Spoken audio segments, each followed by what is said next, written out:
to do that. And you were getting positive feedback from viewers. People were yes. concerned, outraged. Let me tell you how positive that was. The television stations then, as now, do audience research to figure out what kind of audience you have and what they want, what they like and what they don't, and so on. Then you make programming decisions and even news decisions. What we began to discover in 1962 and 3 and 4 and 65 from this research was that we had an enormous audience for our news programs. And by enormous, I think we were talking, we had at points in time 85 or 90% of all the audience, the television audience at the time of these news programs were watching us because they were very keenly interested in what we were doing and what we were revealing. And we began to get feedback in other ways, not only in research data, but just in letters and comments and even people on the street applauding us for what we were doing.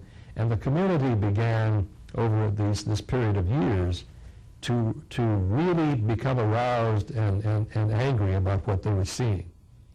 And that led to several things. Well, was there ever any negative feedback, let's say from advertisers? But maybe that was offset by the size of the audience, which they realized. I think you put your finger on it. I don't recall any negative impact from advertisers. I think advertisers want the biggest audience they can find, and we can provide it. And we should maybe mention the leadership of the station, Glenn Marshall, who supported your efforts in Belle Grove. Glenn Marshall had been with the television station from its very beginning.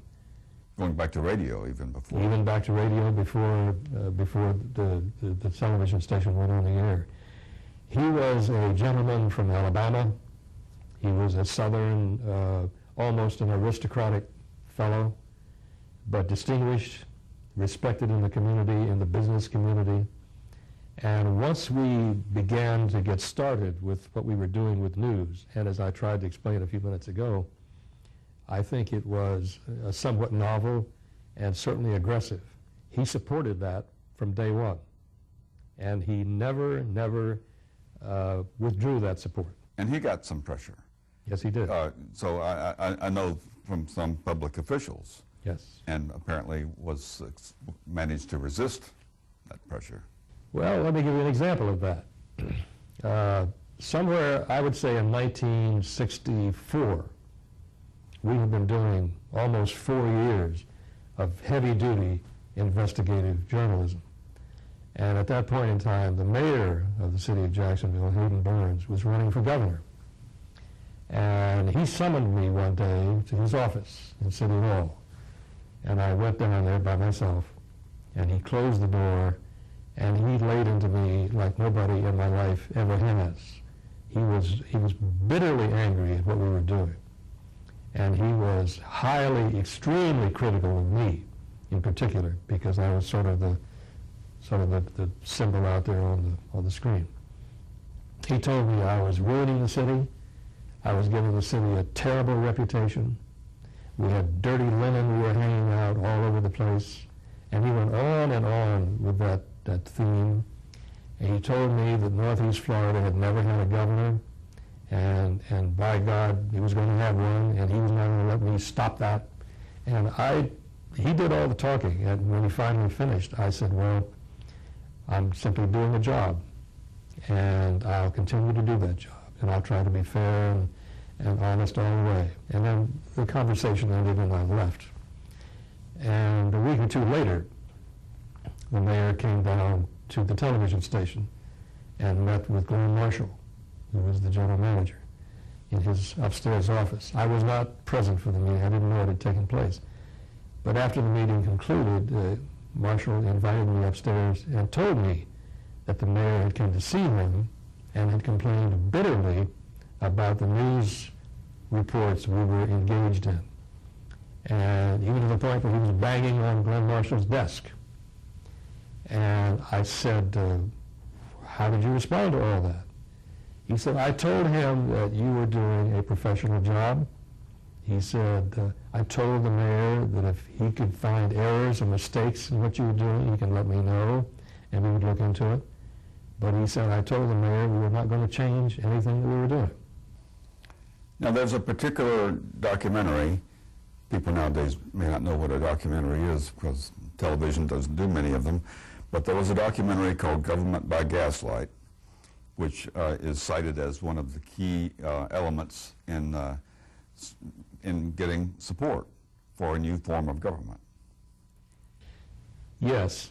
Let me give you a little bit of a context for that particular documentary, because in the course from 1960 until 1968, which was when consolidation took place, we produced at least 40 documentaries, maybe 45.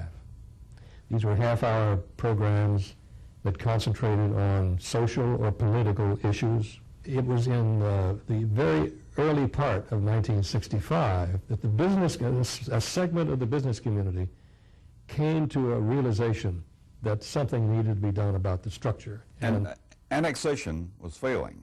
Yes. Which would be one solution, because you had this suburban growth outside the basic city. So, and it had been tried over and over, I guess.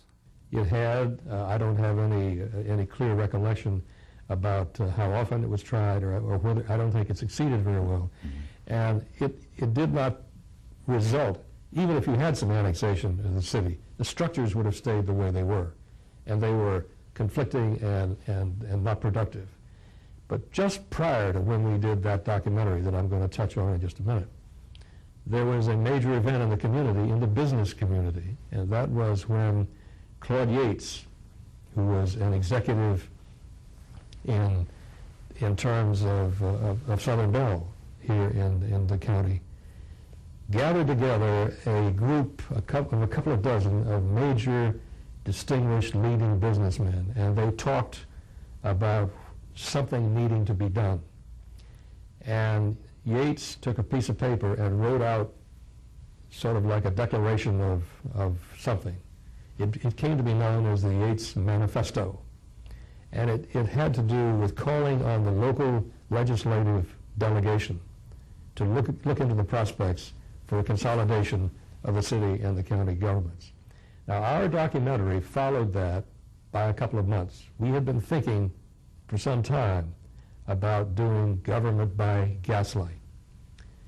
And the reason we did was because we had done 4 or 5 years of heavy-duty investigative journalism, and nothing was happening.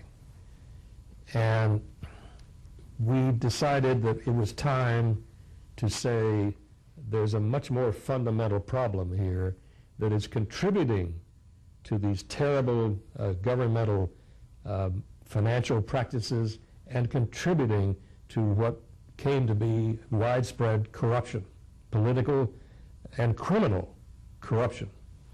So we said, let's call on the community to take a look at the structure of the city and the county. And so we did. And we produced the half-hour documentary called Government by Gaslight. And it was broadcast first, as I remember, in May of 1965. And we didn't focus on any particular issue having to do with these corruptions or other things. We focused on the structure. That was part of an oral history interview with Norm Davis, editorial director at WJXT in the 50s and 60s. And that's all the time we have for this Jacksonville History Show. For more information, call 665-0064 or visit our website, jackshistory.com. So long, everyone.